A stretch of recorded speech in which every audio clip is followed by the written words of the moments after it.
రెండు చేతులు కలిస్తేనే చప్పట్లు. అలాగే కేంద్రం రాష్ట్రం కలిస్తేనే అభివృద్ది సాధ్యమవుతుందని కేంద్ర మంత్రి బండి సంజయ్ అన్నారు. గత ప్రభుత్వ మూర్ఖపు పాలన వల్ల తెలంగాణ చాలా నష్టపోయిందన్నారు. సిరిసిల్ల జిల్లా వేములవాడ నియోజకవర్గంలో స్థానిక ఎమ్మెల్యే ఆది శ్రీనివాస్ తో కలిసి రోడ్డు విస్తరణ పనులకు బండి సంజయ్ శంకుస్థాపన చేశారు. ప్రస్తుత రాష్ట్ర ప్రభుత్వం సహకరిస్తున్నందువల్లే కేంద్రం నుండి నిధులొస్తున్నాయని తెలిపారు. గత 7 ఏళ్లలో కరీంనగర్ పార్లమెంటు నియోజకవర్గ అభివృద్ది కోసం 22,000 కోట్ల నిధులు తీసుకొచ్చామని కేంద్ర మంత్రి బండి సంజయ్ తెలిపారు. కేంద్ర రాష్ట్ర ప్రభుత్వాలు కలిస్తేనే అభివృద్ది. కరీంనగర్ పార్లమెంట్ నియోజకవర్గంలో రాజకీయాలకు అతీతంగా అందరం కలిసిమెలిసి ఈరోజు అభివృద్ది కార్యక్రమాలు ప్రారంభించుకుంటా ఉన్నాం.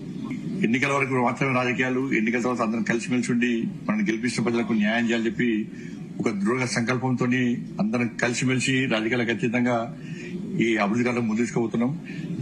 ఎక్కడ కూడా తారతమ్య భేదాలు లేకుండా, విమర్శలకు ప్రతి విమర్శలకు తావు లేకుండా ఎట్టి బస్సులో ఆయా నియోజకవర్గం అభివృద్ధి చేయడానికి లక్ష్యంతో ముందు పోతున్నాం.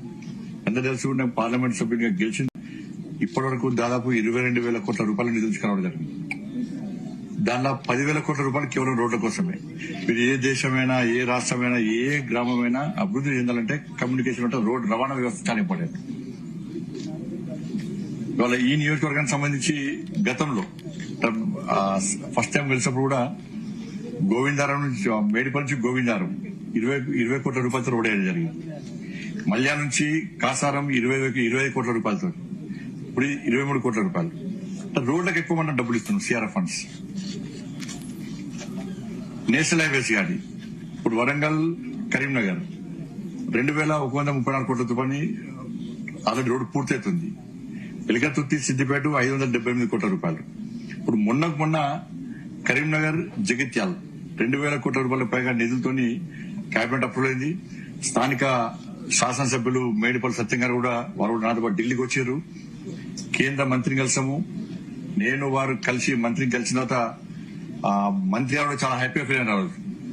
ఇది ఇట్లా కలిసి ఉండాలని చెప్పి మేడిపల్లి సత్యం గారిని వెనక గతంలో ఆది శ్రీనివాస్ గారు కూడా వచ్చి కొరుట్ల వేములవాడ రోడ్డు కూడా మనం ప్రయత్నం చేద్దామని చెప్పి వారు కూడా ఢిల్లీ రావడం జరిగింది. బట్ సడక్ యోజన పైసలు దానికి సడక్ యోజనకే 1,000 కోట్లు ఖర్చు పెట్టినాం. సిఆర్ఎఫ్, అమృత్ పైసలు కానీ ఇట్లా అనేక